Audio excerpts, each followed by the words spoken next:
Greg pulls me aside and he's like, "This is your new doubles partner." My face just dropped, and I was, "Her? Like, are you sure? Like, she's not young." When Sheila came out to that first practice, we went through the whole spectrum of, is this a team mom? Is this a helper? Is this your mom? To coach has completely lost it. He's gone crazy.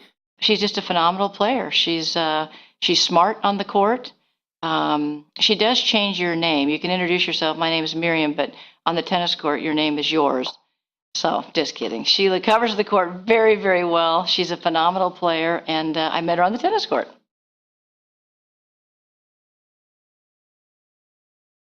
I was born in Des Moines, Iowa. I learned to play tennis at 11.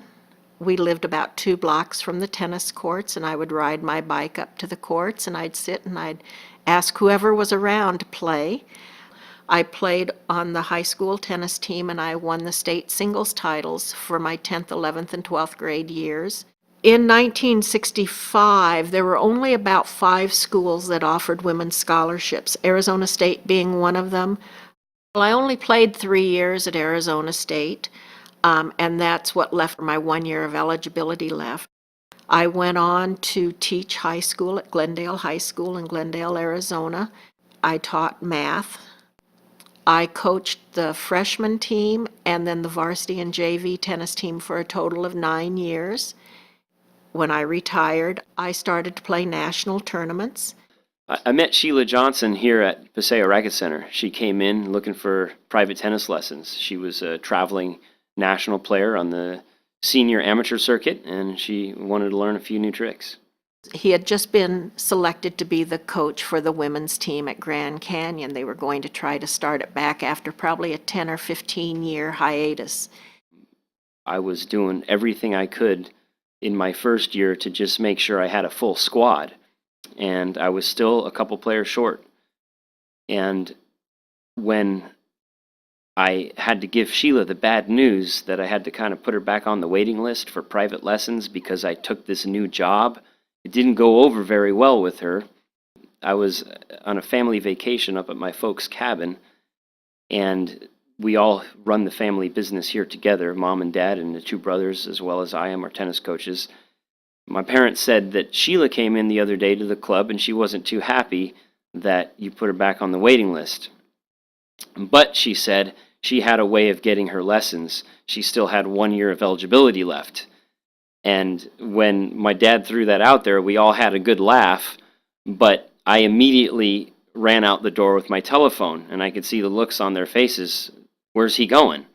So I went outside the cabin and I called Sheila. And I said, well, I heard you had 1 year of eligibility, and I'd like to offer you a scholarship to play for Grand Canyon. And after the conversation, I went back into the cabin. My folks like, where'd you go? And I said, to go recruit Sheila. And they're looking at me, nah, that was a joke. I said, no, I need players. But besides, she can play. Greg Prudhomme was my coach when I was a kid, and he got the head coaching position at Grand Canyon. And it happened to be that it was going into my freshman year, so he recruited me to come play my freshman year. Greg was really excited about this new player we got, and so all the girls were thinking of this 18-year-old, 19-year-old girl, so we were all excited. And Sheila walks up, and we thought that she was just watching our practice, and she started warming up with us, and all of us were like, what is she doing on the court with us? Like, why is she here? And so we were waiting for the introduction. Introducing Sheila to the team was very interesting. As I said, I was a couple players shy. Besides Sheila, the other player I got was a girl from France, an 18-year-old girl from France coming to America for the first time to play college tennis. So in addition to introducing Sheila to the regular American college kids, it was certainly interesting for this French girl to come over and say, what the heck is going on?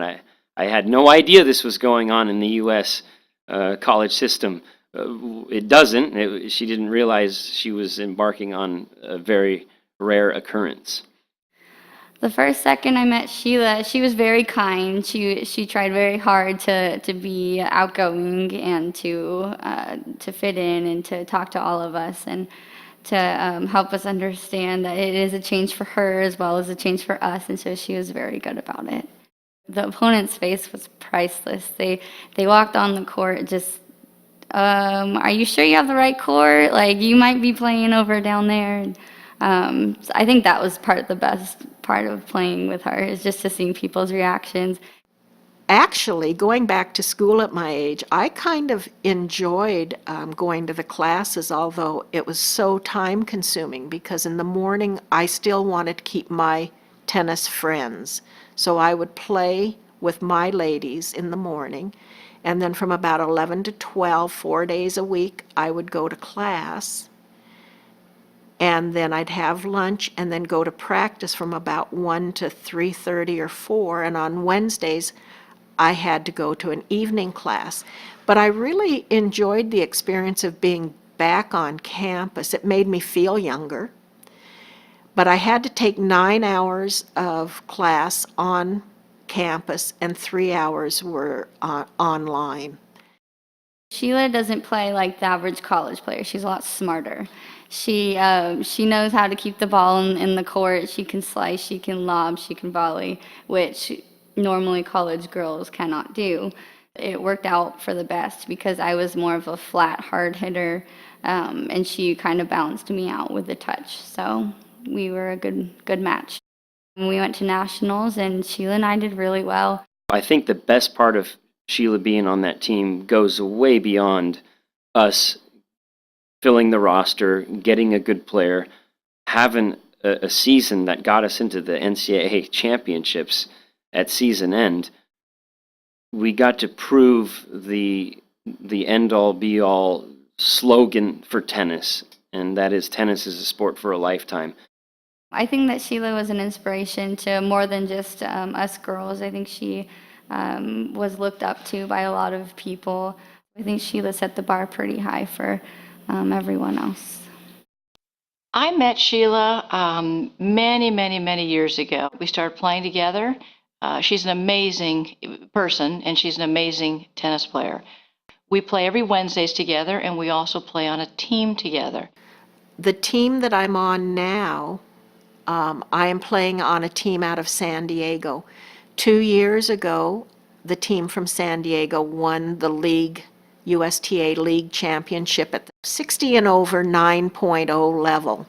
It seems like all of us, the older group that plays tennis, visualizes being able to walk out on a court at 85 and trying to play. Hopefully, we'll still have some tournaments, and we'll be traveling, because you make a lot of friends. We see each other 4 times a year, and we're from all over the country, and the camaraderie is really great. At 60 years of age, she has 1 more semester of eligibility to play collegiate tennis, goes back to Grand Canyon University, tries out for the team, makes it on the team, and is undefeated for the season. That is amazing. You take somebody's life, and everybody wants to have a life well lived. Sheila has lived a life well. Her tennis has been very important to her. She's done remarkably well with it. She's been a great wife, a great mom, a great daughter-in-law, and now she's a grandma. And if I had to say something to Sheila, a life well lived.